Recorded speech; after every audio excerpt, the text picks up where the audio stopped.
My opposition, Brandon, suggests that in relation to physician-assisted suicide, that patients suffer until their death. This is not a failure of, or this isn't for the patients to worry about. This is for their insurance companies to worry about. And according to The Economist, it's even been suggested that America's current debate over doctor-assisted suicide is largely a symptom of the failure of the medical establishment to deal adequately with the pain of the terminally ill.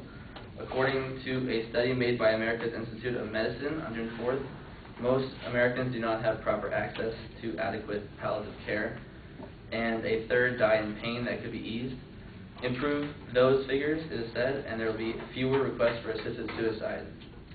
So perhaps we shouldn't be giving them the treatment of death, but give them the treatment of adequate health care. And for his point of the patients have the right to die, everyone has the right to die. You just shouldn't ask a doctor to help you do it.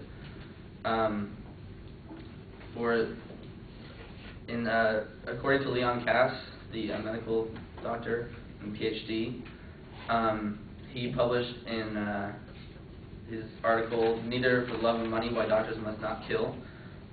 The prohibition against killing patients stands as the first promise of self-restraint sworn into the Hippocratic Oath as medicine's primary taboo. I will never give a deadly drug to anybody if asked for it, nor will I make a suggestion to this effect. In forswearing the giving of poison when asking for it, the Hippocratic physician rejects the view that the patient's choice for death can make killing him right. For the physician, at least, human life in living bodies commands respect and reverence by its very nature. Many religions also hold that you have a duty to live until you die a natural death, that your life is not yours to dispose of. And at one point, this was a common justification for prohibiting any form of suicide. Also, according to The Economist, according to the article Last Rites, impaired judgment as a result of depression or other mental illness is found in most suicidal individuals. With regard to assessing the mental competence of terminally ill patients, only 3% of physicians or of psychiatrists surveyed would consider a patient to be mentally disordered just because the patient requested physician-assisted suicide. Those views express contrast with the Social Work Journal, which contended that impaired judgment as a result of depression is found in most suicidal individuals. Also, Brandon says that euthanasia is given to animals and to patients, and should be given to patients.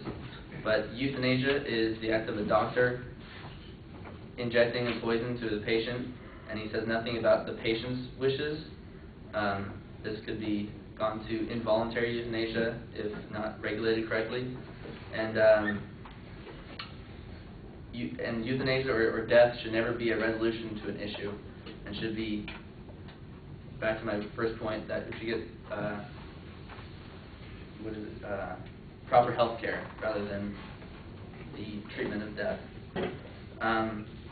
And to his last point, or to his other point, he says that patients should be terminally ill, and should the patient be 3 days, 3 years, or 3 months, or away from death?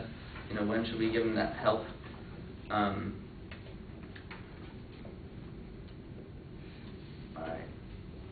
think that's all I've got for now. Thank you.